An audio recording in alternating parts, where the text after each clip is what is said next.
Shadowfang Keep, one of WoW's spookiest locales. Once home to the wicked Archmage Aragal, it now has a new host. Lord Godfrey now calls the keep home, a former Gilnean noble turned Forsaken agent. But after he betrayed the Horde and took the keep for himself, he's now wanted by bloodthirsty Worgen and Forsaken assassins alike.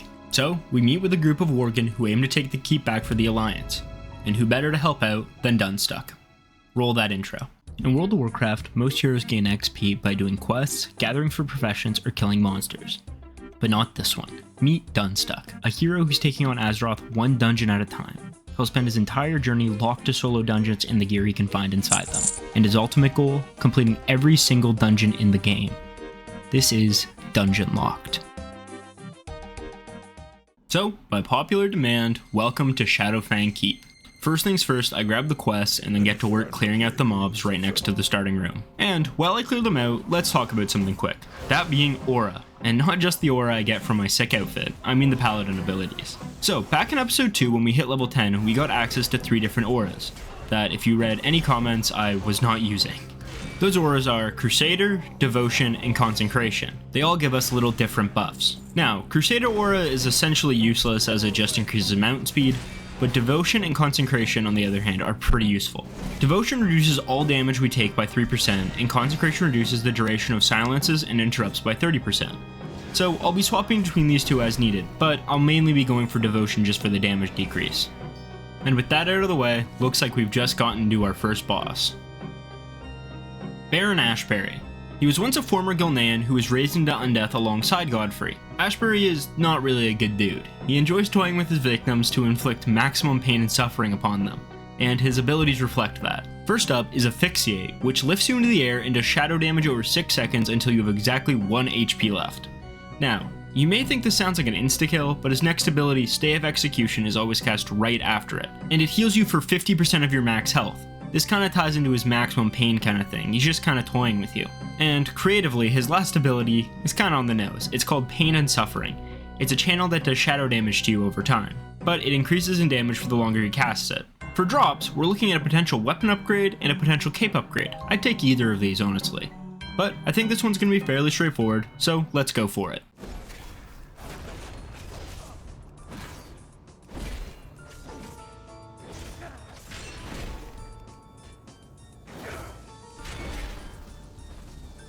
Oh my god.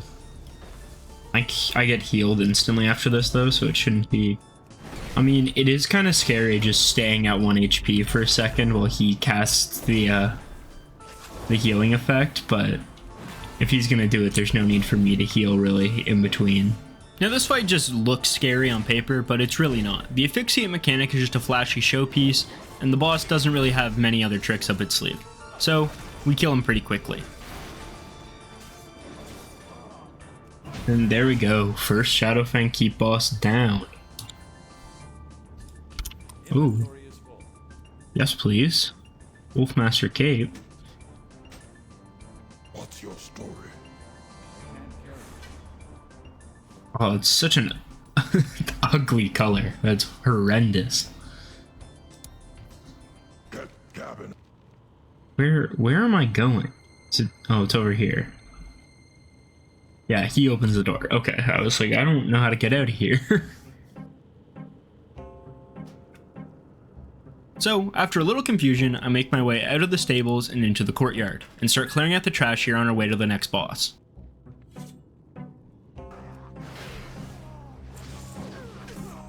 Okay, I'm sorry, horses. I'm pretty sure you still drop pretty good stuff, so I have to kill you. Oh my god. Wait, that's actually an issue. They just stun lock you. I've died to horses now more times than I died to any boss in the Dead Mine. Or that's not true, not the Dead Mines. But No Morgon for sure. I've died to 3 horses now. When I died to any one boss in No Morgon, that's crazy. Try this again. I'm going to height them kind of more this time so I don't just get stunned by all of them. So they take a lot of damage. Okay. Okay. Divine Shield gets me out of that pretty easily.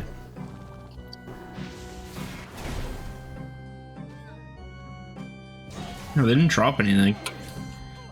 I know they used to drop stuff in Classic. I don't know if they still drop anything now. Interesting. If anyone knows the answer, let me know, but they used to drop some bags, I think, but interesting. I'm not sure if they still do.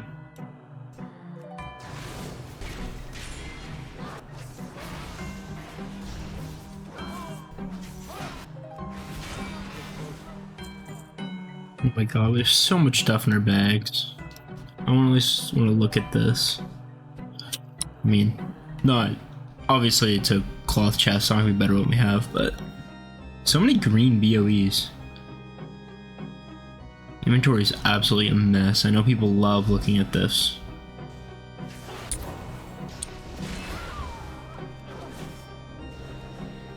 Oh man. Yeah, I played that kind of stupid.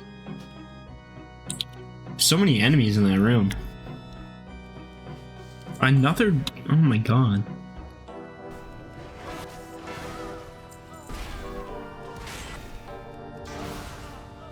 So after an embarrassing amount of deaths to random enemies, I finally made it to the second boss of the dungeon, and the one I think is the scariest we've fought so far. Baron Silverlane was actually the first owner of the keep before even Aragal, and I'm just gonna say it, this boss worries me. He has two abilities, but one of them is an absolute doozy. First up is Veil of Shadow, which reduces the effectiveness of healing by 50% for 8 seconds. Sounds pretty bad, but he actually has one that's even worse. Now, if you played Shadowfang Keep before it was remade, you may remember there were 4 Worgen bosses that got removed. But they technically still exist and are summoned by his ability, Summon Worgen Spirit. Creative name, I know. So, the ones he can summon are Odo the Blind Watcher, Razorclaw the Butcher, Rathilgor, and Wolfmaster Nandos. But we'll only have to deal with 2 of these guys in a fight, as he only summons one at 70% and 30% health. Now, they don't actually do all that much, they still have abilities, but they're minor and they don't really use them, so it's not really worth going through each and every one of them depending on what he'll summon. Loot-wise, we're looking at a pair of plate bracers, which would be a pretty sick upgrade, and a ring, which we don't really need, but I'd take it. So, the only way to figure out if we can do this is to give it a try. Let's go for it.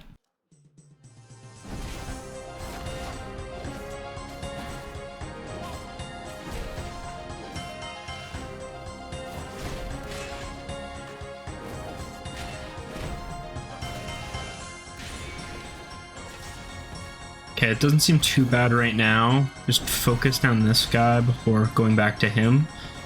I don't want to double up on Worgen Spirits.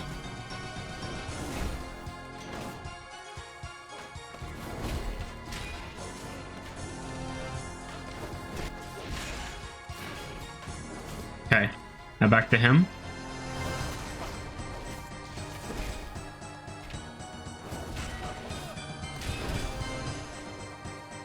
Okay, another Worgen Spirit. Okay, oh my god. This is the one I did not want. Okay, the wolves actually don't seem that bad. Okay, that wasn't that bad. I was just nervous the wolves he came with were going to do a lot of damage. I shouldn't have laid on hands there, I kind of panicked.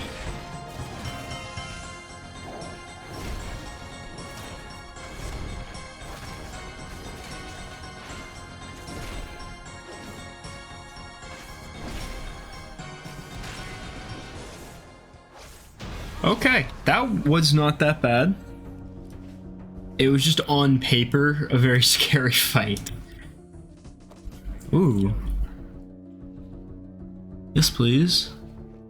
And with that, Silverlane was dealt with, and we got a nice bracer upgrade for our troubles. I'm honestly curious how much harder or easier that fight becomes depending on what Worgen spirits he summons. Maybe we'll come back and run Shadowfang Keep another day and we'll get to see. With him out of the way, it was time to keep pushing upstairs and start clearing out the barracks and the ghostly figures that still inhabit it.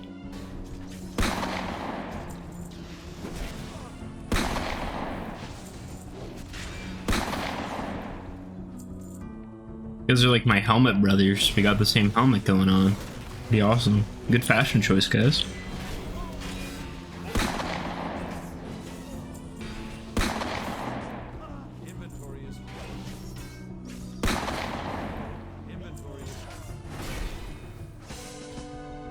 What a perfect time to level up right before the boss. So So, level 15 is a pretty big level. At it, we unlock a new passive, Aegis of Light, which increases our stamina by 30% and our armor by 20%, so a very nice upgrade to our bulk. And we use our newly unlocked skill point to get Holy Shield, which increases our block chance and makes it so we can reflect some damage back on successful blocks. With our upgrades out of the way, time to break down our next boss. Commander Springvale is our next boss, and just like the last one, he isn't part of Godfrey's group. He's a spirit loyal to Baron Silverlane, and he seeks to avenge those that have wronged them. Springvale fights pretty similar to how we fight. His first ability, Malefic Strike, is a pretty standard melee attack but gives him a charge of unholy power. And once he has 3 charges, he can use his second ability, Shield of the Perfidious. I think that's how you say that word, which consumes 3 charges and inflicts ticking damage over 9 seconds to any targets in front of him. And finally, he has the opposite ability to our Consecration, Desecration, which makes anyone in its radius have their movement speed slowed by 50% and tick damage over 2 seconds. So, pretty similar to us. I wish my Consecration slowed enemies by 50% though. Let's look at loot. We're looking at a shield upgrade, and we could finally get our hands on a good set of plate gloves if we're lucky. I think this will be pretty straightforward, so let's give them a go.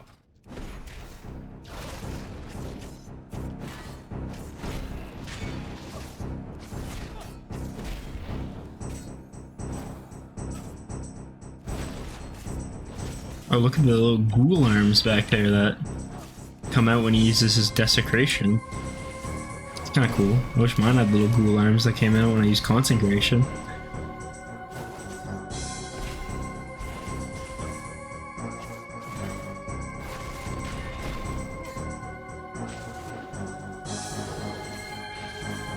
Yeah, pretty straightforward.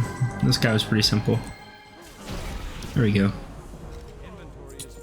Oh my gosh, yes, plate gloves. Finally. I'm one of these for so many bosses now. We kind of got a dark red theme going on. Everything, well, waist down and hands down, we kind of got a dark red theme. I kind of vibe with it. It's kind of sick looking. Springvale was kind of disappointing, I'm not gonna lie. He just doesn't do enough damage to really be a threat. But on paper, I still think he's a really cool fight. It's cool to see kind of like a corrupted version of a player class you're playing. Like, he's a dark paladin. It's just kind of neat. But with that out of the way, it was time to go back to trash clearing.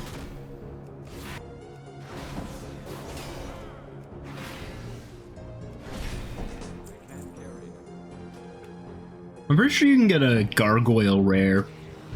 Oh, never mind. They are just enemies now. I think maybe before it was a gargoyle rare, but I think they might have gotten removed in Cataclysm, like when this dungeon got redone, so.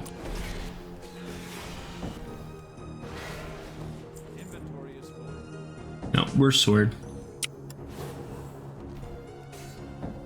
What the? Holy Locked.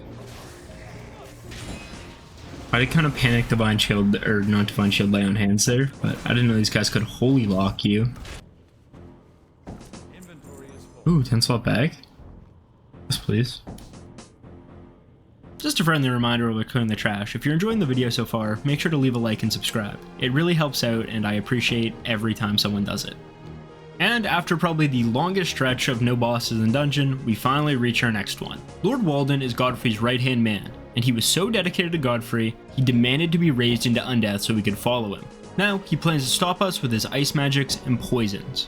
Speaking of ice magic, his first ability is Ice Shard, which rains ice all over the arena and does damage to anyone in the radius of where they land. Then next is Conjure Poisonous Mixture, where he throws a potion at a player. When it hits you, it will deal poison damage over time and slow you by 40% for 15 seconds. And finally, Conjure Frost Mixture, where he throws a frost potion on the ground, dealing frost damage to nearby enemies. None of these really sound that bad to deal with, so let's just move on to the loot. And he has some notable drops. For classic players, you may recognize the Phantom Armor, which is now dropped by this boss rather than a rare. And he also drops a one-handed axe, which is an upgrade I would take. But with nothing else to say, time to give this guy a try.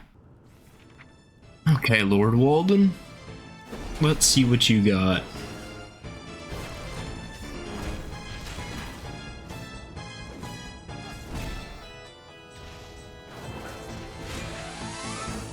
Okay, this guy seems like he doesn't really do much. I don't think he's used his poisonous mixture once. I'll have to reread it. It might target like a party member or something, so it can't target the main person with aggro. So we'll just only cast his frost mixtures, which is interesting.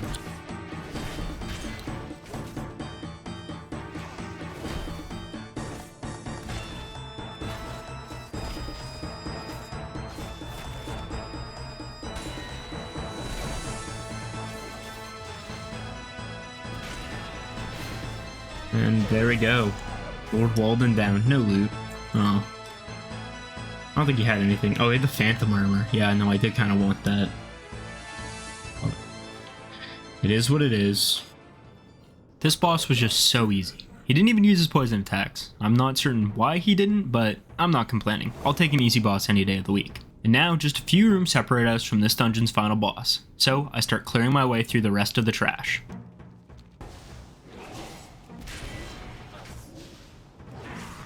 Yo, dude, you want to help, or are you just gonna stand there and open a door for me? I'm getting jumped over here, man.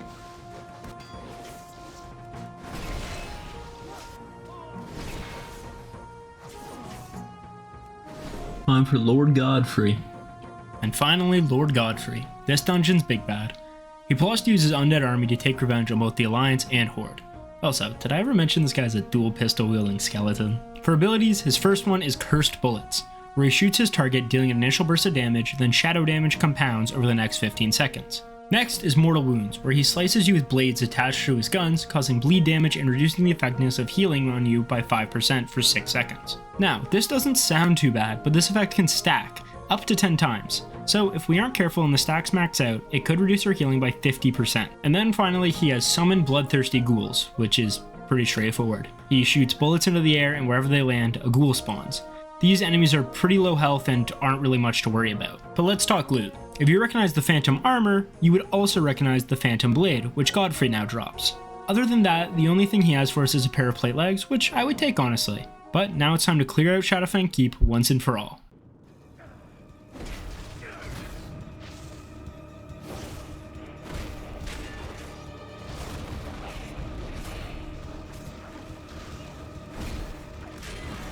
Yeah, this seems pretty straightforward. Just Pistol Barrage is really the only big ability, and you just kind of have to stand behind him when he casts it.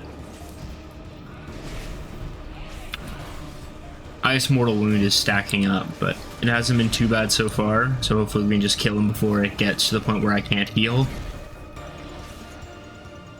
It is kind of funny, because the game's very much not built for a person with one-handed ranged weapons. So they're just two, like, daggers, but they look like guns.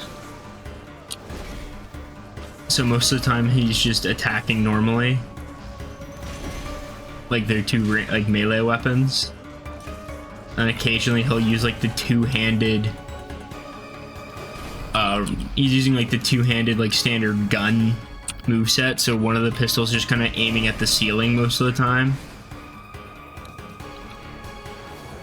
It's pretty funny.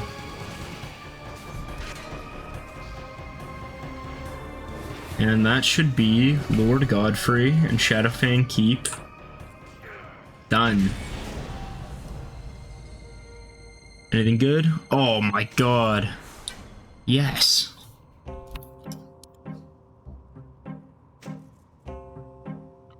That's an upgrade. Awesome, dude. Hell yeah. And over here, we should be able to get...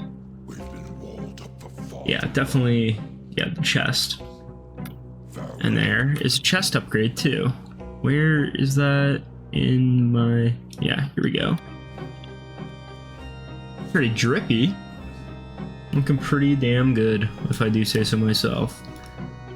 That is the end of the crop top. As we lost the shorts last episode, we lost the crop top this episode. It's really sad to see this man wearing just a normal shirt.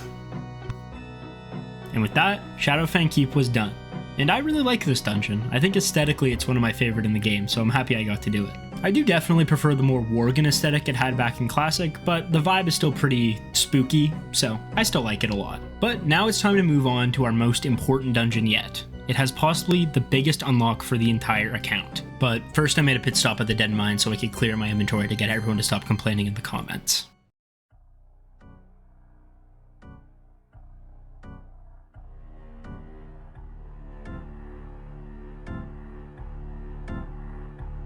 Welcome to Uldaman, an ancient titan vault full of relics and treasures. But within, two rival expedition groups fight for them. One, the Explorers League from Ironforge, who look to claim the artifacts for the Alliance, and the other, the Dark Iron Dwarves, who aim to bring them back to Shadowforge for whatever evil deeds they're planning. So, who better to help claim these treasures than a man with perhaps the least archaeological experience possible? So, I arrive in Uldaman and I grab all the quests, and then I start getting to work clearing my way over to the first boss. And it feels like all the basic enemies in any dungeon with caves is trogs, man. Oh, level 16. Beautiful, you love to see it. Pretty quickly after starting to clear trash, I hit level 16, and it's time for another choice. I decided to use my skill point on Rebuke, which interrupts spellcasting and is just another tool to stop bosses from casting a bunch of spells on me. And we also happen to be by the first boss, so let's break him down. Revelage.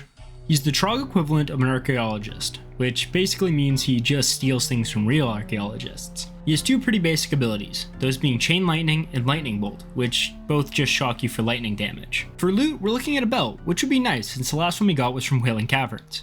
So let's give this guy a try.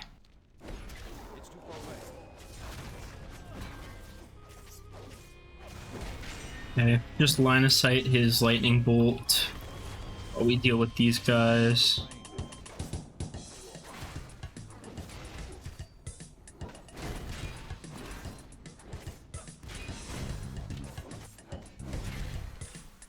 That's stunnable. Oh, he is stunnable. Okay. Got a good amount of health, though.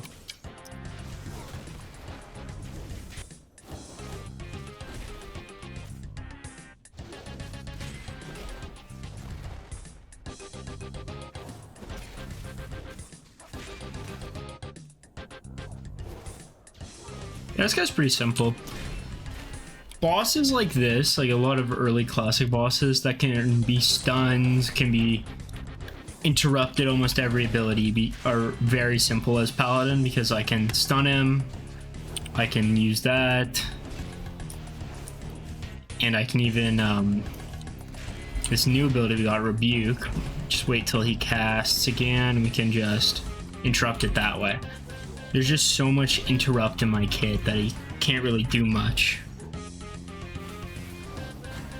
And there we go, first boss down. No loot, but is what it is. Oh, Relevage, what an easy fight. You can just break his line of sight and stop spells from being cast with your spells, but you really don't need to. It's more like he casts a Wet Towel Blast every time rather than any lightning spells. But with him out of the way, it was time to go back to trash clearing.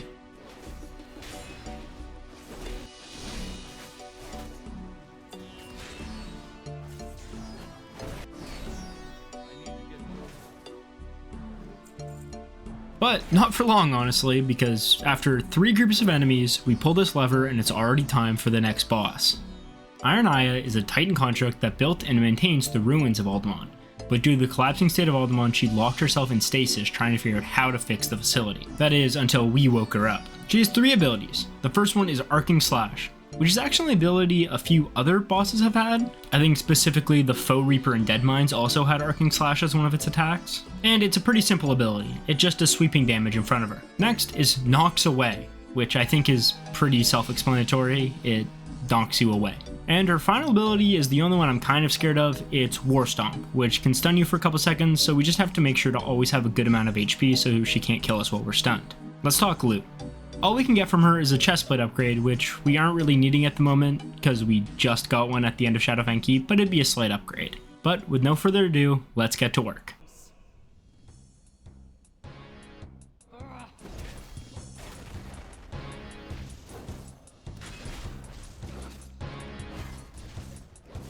This guy's pretty simple, I guess it's a big stone lady. This lady's pretty easy. The only thing to watch out for is I have to make sure I'm pretty decent HP at all times, because she hits me with that stun and I'm low, she can just finish me off. But other than that, pretty straightforward tank and spank.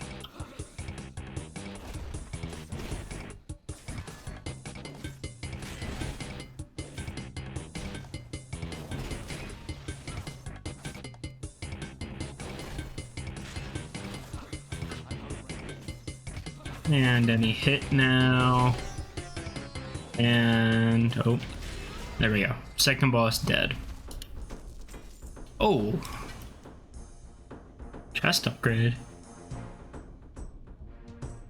This just says, this is the least quest text I've ever seen. This just says, yeah. this is one word.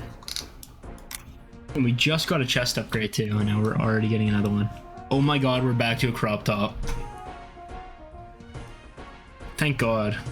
We were living in the dark ages for all of, like, 2 bosses. Well, I'm glad to see pieces restored to the lands.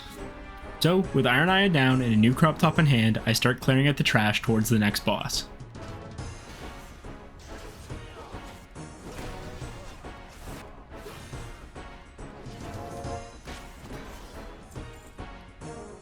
Oh my god, I wish we could wear this helmet. That's so funny looking. Oh my gosh, I wish that was the fit we had. Well, time for the next boss. So next up is the Obsidian Sentinel, and he was built as the defender of Uldaman actually, but he ended up getting corrupted by an unknown force. And this guy's actually a pretty unique boss. So his main ability is a shield that has a chance to reflect a spell back at you. But that's not the cool part about him. What is his second ability, Splintered Obsidian. How this ability works is as you get him low, he splits off and spawns smaller copies of himself that fight you. So you basically just chip away pieces of him until he dies. I just think it's pretty neat. And another neat thing is his drops. Or, well, drop. He can drop a necklace, which is a slot we don't have anything in, so I'm really hoping he drops that. But let's give him a shot.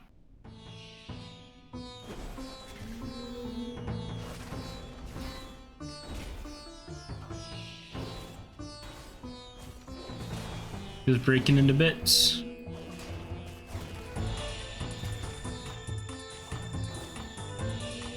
Very straightforward fight. Anything? Nope. Nothing for me. So, after a pretty easy fight with Sentinel, I decided to head towards not another boss, but towards the most important unlock, and the main reason I even came to Uldaman to begin with. So, I take a detour to the other side of the dungeon, and we arrive at a normal looking scorpion pit.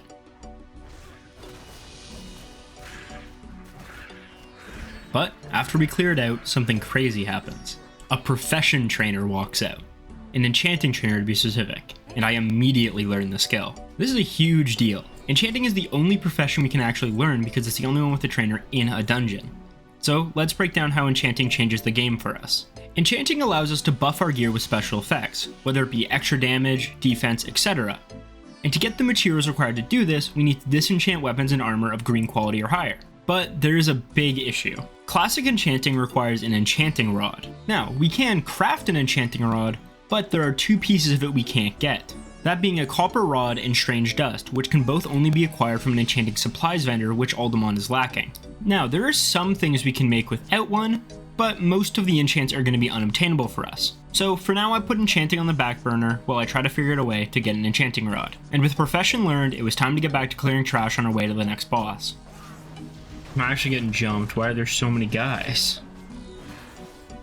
I mean, most of them aren't elite, so it's not really an issue, but still a lot of guys here.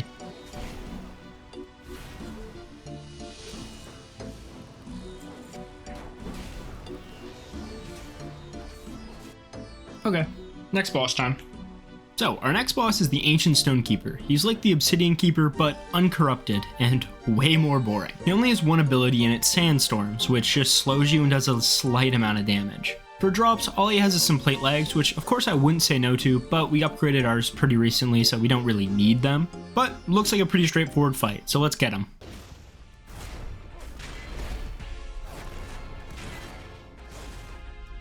Guy's kind of really boring. He has one ability and all it does is slow you.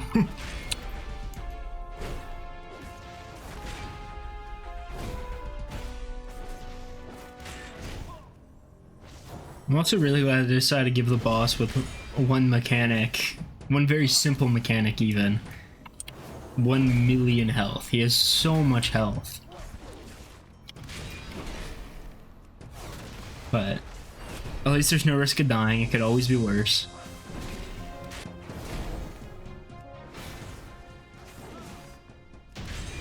Nope, no loot from this guy either.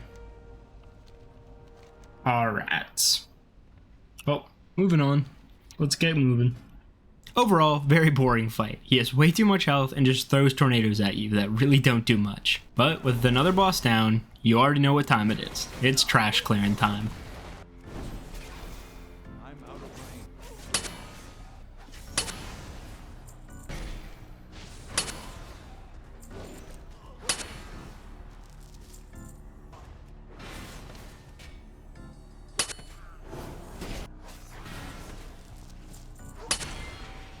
Okay. Boss time. Galgan Firehammer is up next. He's a Shadowforge senator who came here to oversee the Dark Iron Dwarves in an effort to stop the League of Explorers from claiming Uldaman's treasures. And, like most Dark Iron Dwarves, this dude is all about fire, and his abilities reflect that. First up is Fire Nova, which is an AoE blast around him. Next is Flame Lash, which smacks you for a chunk of damage and reduces your fire resistance. And if a fire debuff wasn't enough, he can also amplify his flames, increasing fire damage you take for 10 seconds. So all this fire damage can really add up quick, especially as the adds around him also only cast fire attacks, so you can just start taking a lot of damage from everyone. I'm really excited about this guy's drops. He has a cape, but that's not really the big thing. The juicy item here is Galgan's Firehammer. This is an item I would love to get. The on-hit effect is super good at low-level scaling, so I'm really hoping I'm able to grab it. But with that all out of the way, let's kick the Dark Iron out of Uldaman for good.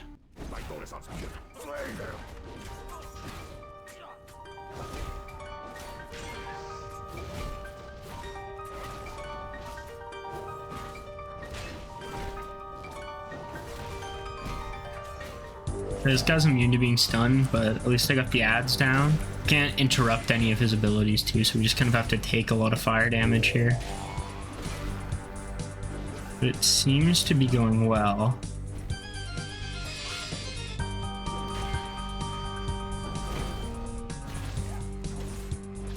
See, what's nice is I think he's almost out of mana. So we'll stop casting the fire spells and should just pick him away simpler fight. Actually, he's gonna die away before he runs out of mana, so never mind.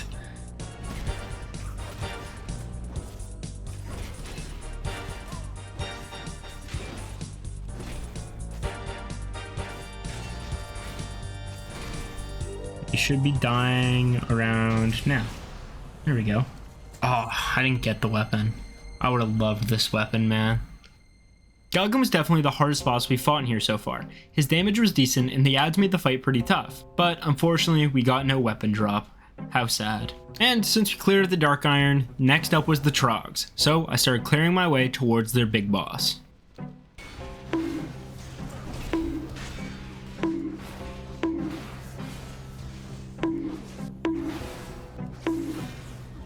It was quite the collection of guys. So, that collection of guys is actually our next boss. It's the Court of Grimlock, the leader of the Uldaman Trogs. And fun fact about him, he actually leads by threatening to use his basilisk to petrify any Trog who doesn't follow him. And he's pretty similar to the first Trog boss we fought. He has Lightning Bolt and Chain Lightning like the first Trog boss, but I don't need to break those down since I already did it earlier. What makes him more unique is his ability to buff the NPCs around him. His first unique ability is Bloodlust, which increases the attack speed of one of his allies by 30%. And he has Shrink, which shrinks you and reduces your strength and stamina stats for 20 seconds. Now, I'm not really concerned about the boss himself, the real threat here is his allies, so as long as we focus on them, this should be doable. But before we go for it, let's talk about gear. And he's got some bracers, which I think would be a really nice grab for us. But with everything broken down, let's overthrow the Trog King. Well, this is going to be interesting, I think. It's 3 elites and a boss, but I think I can just send it, kill this guy first.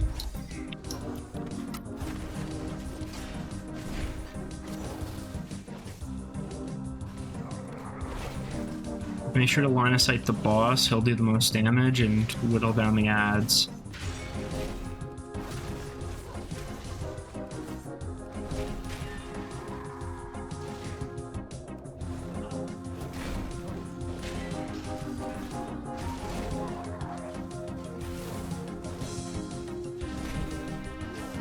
Pretty much there, perfect.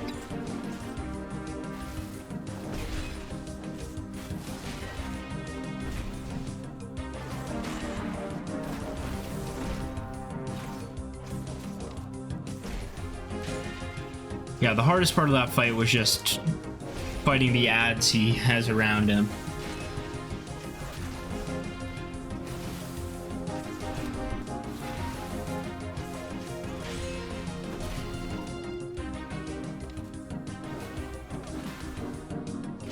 There's the boss.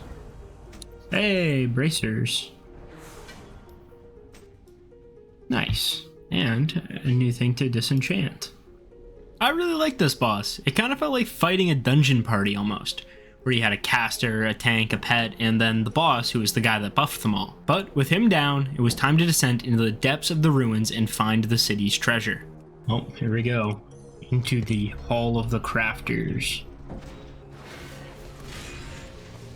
Now, this next area is actually pretty interesting compared to what we've been doing. It's trash clearing with a twist. So instead of just fighting a group of enemies, I have to activate this podium in the middle of the room, and then golems awaken one at a time and we fight them one-on-one.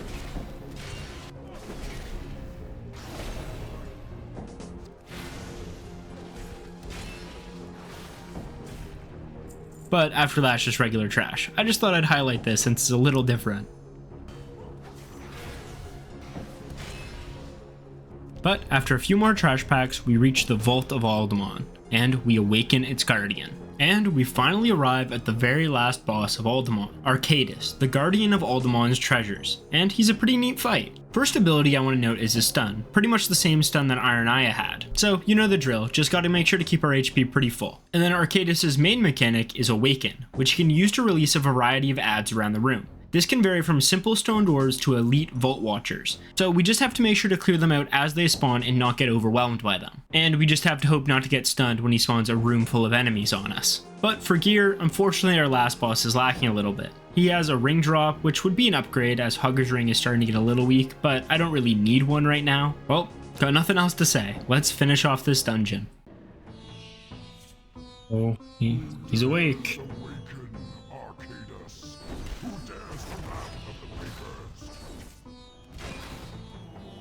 The ads are really easy to kill. Stun him? No, I can't stun him. Ooh, that hurt.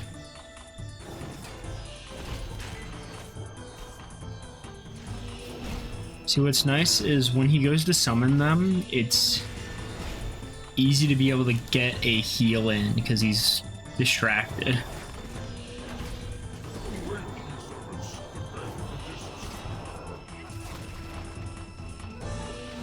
Are these guys he's summoning going to be elites? Because that would complicate things. No, they're not. But it is a decent amount of damage. Okay, they're done. Okay, now I was going to summon this thing. I think we focus this down. We're going back to him. Okay. He is an elite. Okay, it's both of them. Okay, and they're immune to stuns. Okay, first thing we need to do is kill these, just to minimize the damage we're taking. Just Arcadus now. And there we go. Uldaman dead, and yeah, a ring drop. Put that, and then we can disenchant this one. Perfect. And there's another quest here that I can turn this one in here. Oh, that's level 17. So with this talent point, none of the options were great, but I decided to go with Grand Crusader, which makes it so when I avoid a melee attack, I have a chance to refresh the cooldown of Avenger's Shield. Not amazing or anything, but it should help our DPS. But with the last boss dealt with, I headed back and turned in all my quests. Okay, so let's turn in our quests.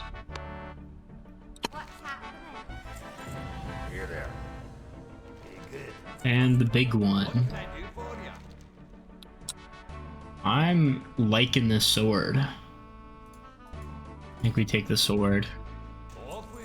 Damn. New sword. Pretty similar look than before, but I would argue less. No, it's probably just as stupid as some of the other looks we've had, but yeah.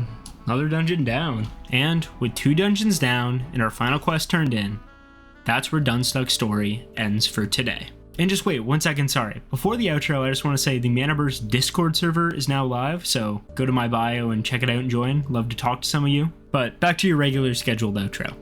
Hey everyone, just want to say thanks so much for watching. Sorry for the delay on this one. I had been on a trip and I just got back a little bit ago, so it took me a little bit to get this one going. I hope everyone enjoyed this one, and if you did, please like and subscribe.